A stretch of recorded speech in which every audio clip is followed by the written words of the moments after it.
कहानी शुरू होती है राहुल नाम के एक लड़के से। अब राहुल कोई आम लड़का नहीं था, बड़ा ही होशियार, लेकिन दिल से थोड़ा भोला। पढ़ाई के लिए अपने छोटे से शहर से निकलकर एक बड़े शहर आया था। नया शहर, नई जगह, सब कुछ अजनबी था उसके लिए। अब जैसा कि हर स्टूडेंट के साथ होता है, सबसे पहली टेंशन थी रहने की जगह। कम पैसों में अच्छा कमरा मिलना तो जैसे खजाना ढूंढने जैसा काम। एक दिन ऐसे ही कॉलेज से लौटते वक्त राहुल की नज़र एक दीवार पर लगे विज्ञापन पर पड़ी। उसमें लिखा था, कम दाम में सारा फर्निश्ड रूम, सिर्फ स्टूडेंट्स के लिए, कॉल करें। राहुल की आंखें चमक उठी। मन ही मन बोला, बस भगवान ने सुन ली। बिना ज़्यादा सोचे उसी वक्त मोबाइल निकाला और उस नंबर पर कॉल मिला दिया। राहुल अगली ही सुबह उस कमरे को देखने निकल पड़ा। दिल में थोड़ा सा उत्साह था और थोड़ा सा संदेह भी, कहीं ये भी कोई धोखा तो नहीं। हेलो दीदी, मैंने ही आपको कॉल किया था रूम के लिए। तो कितना किराया है? अच्छा, तो आप ही ने कॉल किया था मुझे कमरे के लिए। रूम का किराया सिर्फ 2000 है। कोई भी तरह की दिक्कत नहीं होगी तुम्हें। पानी, बिजली सब कुछ शामिल है इसमें। एकदम शांति वाली जगह है। सिर्फ 2000? इतनी बड़ी सिटी में इतने कम में? कमरा तो सच में बहुत अच्छा है, उम्मीद से भी बढ़कर मिला। सब कुछ सेट हो गया। चलो माँ को फोन कर लूं, कब से परेशान हो रही होंगी। बता दूं कि सब ठीक है तो उन्हें भी सुकून मिलेगा। हाँ, मैं पहुंच गया हूं। और सुनो, रूम भी सेट हो गया। अरे माँ, बताऊं, जितना सोचा था उससे भी सस्ता मिल गया।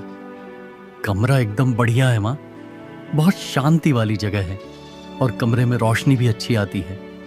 एक छोटी सी बालकनी भी है जहां बैठकर चाय पी सकते हैं। और फर्नीचर भी मिल गया, पलंग, अलमारी और एक सोफा भी है। आप चिंता मत करना माँ, मैं ठीक हूं। बस आपकी याद बहुत आती है कभी कभी, तो फोन कर लेता हूं।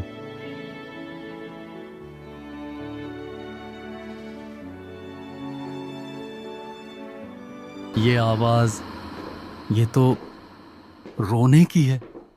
कोई लड़की है क्या? कौन है? ये आवाज कहां से आ रही है?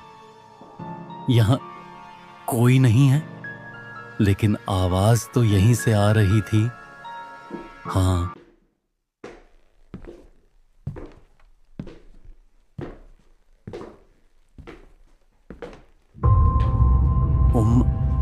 एक बात पूछूं?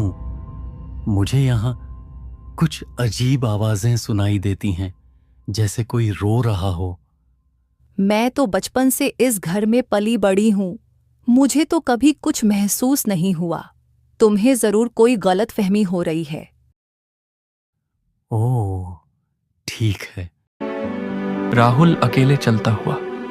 धूप हल्की है, पार्क में लोग हैं, लेकिन उसका ध्यान कहीं और है।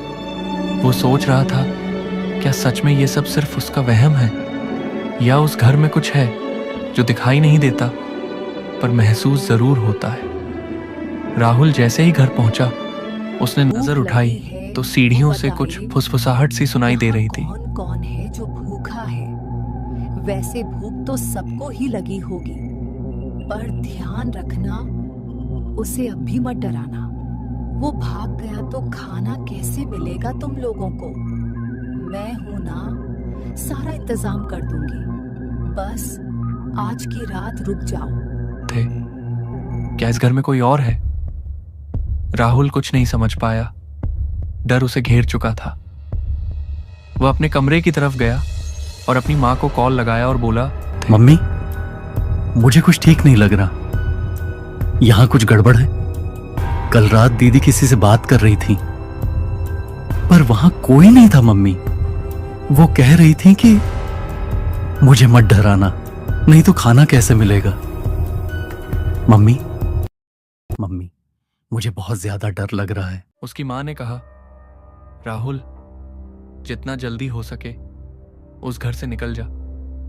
मुझे अभी अभी पता चला है, जो लड़की वहां है वो अनामिका, वो तो 10 साल पहले ही मर चुकी है।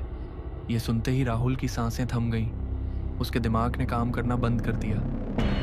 वो अब कुछ सोच नहीं पा रहा था। उसी रात बिना कुछ पैक किए वो भाग गया।